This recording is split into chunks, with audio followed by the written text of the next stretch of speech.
আজি আমাৰ কেবিনেটে 2 লাখ চৰকাৰী চাকৰি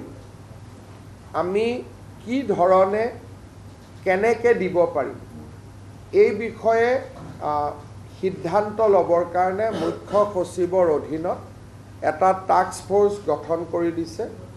আৰু 3 মাহৰ ভিতৰত এই টাস্ক ফোৰ্সে ৰিপৰ্ট দিব যে কেনেকৈ অহা 5 বছৰত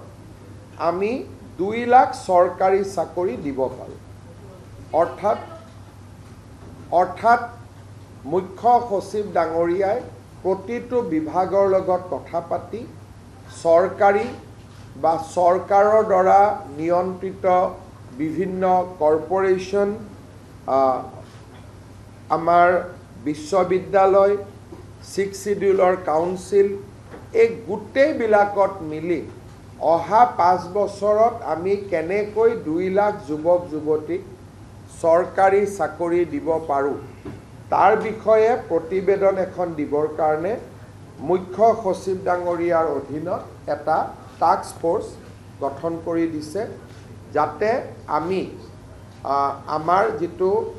অসমৰ যুৱক যুৱতী সকলকে যি প্ৰতিশ্ৰুতি আছিল তাক যাতে আমি ৰাখিব পাৰোঁ বা তাক যাতে আমি